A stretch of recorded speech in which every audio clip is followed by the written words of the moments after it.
There are infinite ways to craft and edit a story, and all of them are great, except the hero's journey, which is the best and the only one. Thanks for watching. Okay, what are we talking about? I'm Jaakko Koivula or KZ, and the topic is editing toolsets. These are tools for an author or a developmental editor to look at a story and make sure it does what the readers expect. An author can use these tools to outline a book before writing it, or an editor can use these as a guided path to follow when editing a story, one that helps them focus on theme, pacing, other big picture questions. Some people hate these, feel they are too prescriptive. Once you know the hero's journey or the monomyth, all Hollywood movies start to feel boring, as you're just waiting for the mentor character to die. So why would you bring it to your book? The trick in using these tools is using them like spicy sausages in cooking. Pull them open and use the good stuff to season the dish instead of just dropping a huge honking wiener in the middle of your plate. To do that, you first need to know them, though. There's a ton of these tools, but I'll talk about a few that I like and have used myself. The hero's journey, the big one, popularized by Joseph Campbell in the book The Hero with a Thousand Faces from 1949. George Lucas is a huge fan, and that's why Star Wars maps exactly to the hero's journey. The basic idea is that all stories everywhere are the same, and that's where the monomyth name comes from.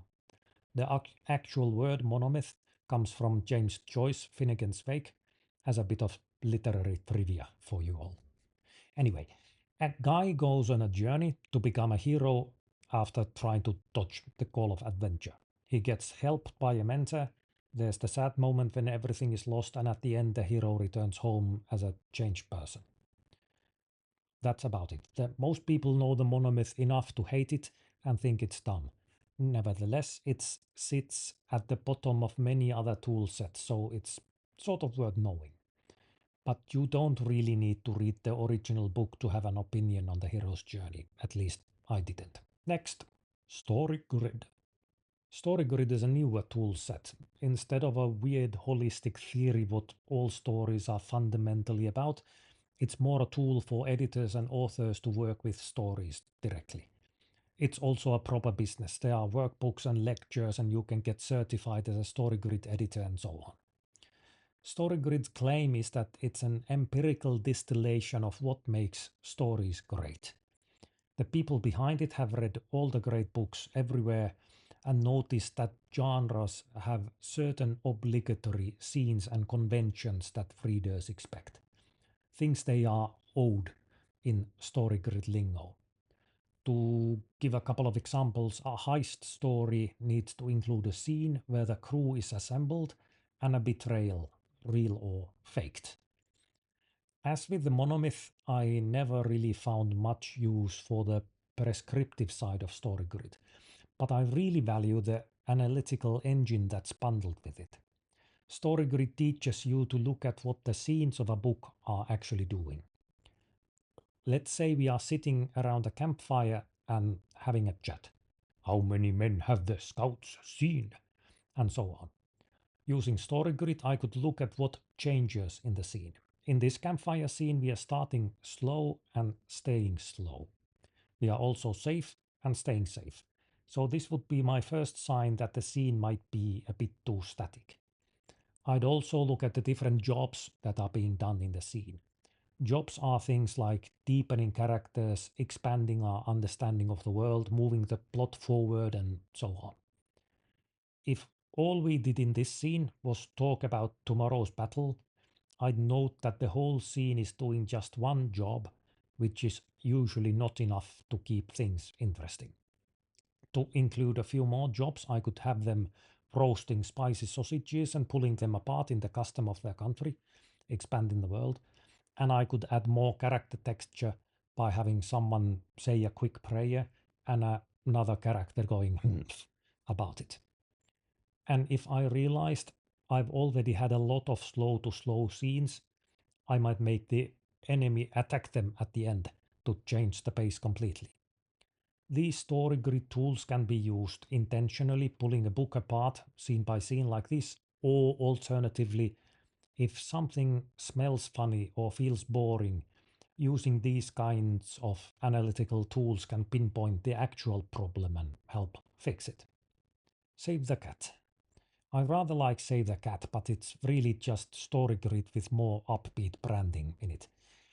Save the Cat comes from screenwriting, but the original thing got so popular they branched out and did a version for novel writing as well. It's generally less academic and more approachable in both presentation and substance than story grid. It has a similar idea about the structure that a story must follow, but the genres have funnier names like Dude with a Problem or A Buddy Love. The part I like a lot in Save the Cat is how they look at the heroes that are supposed to carry a book. Save the Cat cuts to the chase with 3 ideas about heroes. Give them a problem, an external want, and an inner need.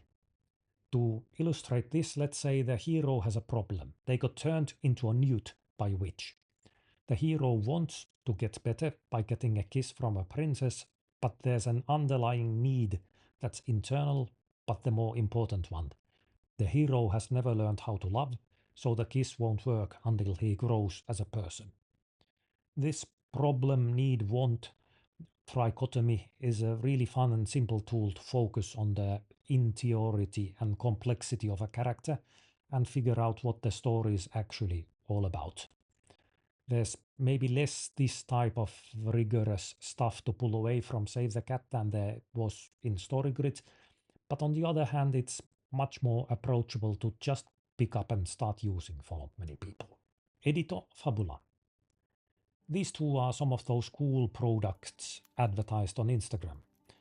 They are decks you use to build a Kanban style board, a framework for plotting or editing a book. They also have digital versions, which I'm showcasing here. Edito and Fabula have an even less academic structure than the previous ones. They are just tools to be used. You can take the Edito deck and run your book through it using its process and end up with a stronger story than when you started. I have used both of these on my own books and have liked them quite a lot. Fabula riffs off on the monomyth, but has modernized it to make the structure feel less constraining and more palatable to us artists. Edito gives a multi-part process for editing a book, and running through all those Edito passes is a lot of work, but to be fair, editing always is. The power of these is in the very nice user interface and the very strict structure that the decks provide. For example, on third pass in Edito, I'd be focusing on POV issues. I'm supposedly writing third person limited, but feelings and thoughts from other characters than my hero get creeping in. This helps me notice that and analyze the problem, figure out if I want to do something about it. The tools are great, but they're so practical and down to earth that it's harder to pull out transformative ideas to use elsewhere than with the other frameworks.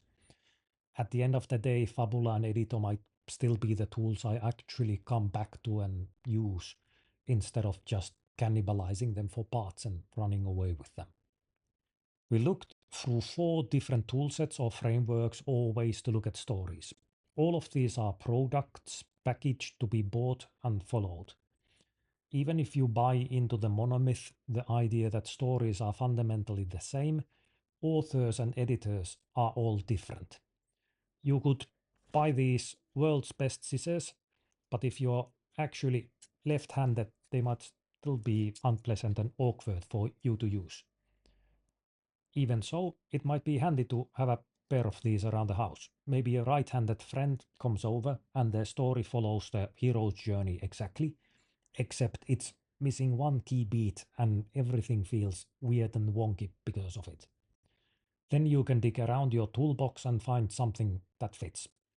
Or you can eject the whole journey framework. Maybe there's a more thematically interesting subversion to be found by pulling out story grid and focusing on the pacing and the jobs the scenes are doing, making sure those work, letting the structure emerge naturally from the interesting story instead of locking everything to a certain style or structure. YouTube video obligatory scene.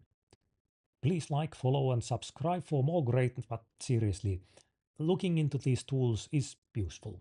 Reading books on writing and editing, checking out guides like my self-editing guide, can very often be important and valuable. Not because you are searching for the best tool to use forever, but because you are finding all the best pieces inside all the tools. As someone said, the real treasure was the things we stole along the way. Thanks for watching.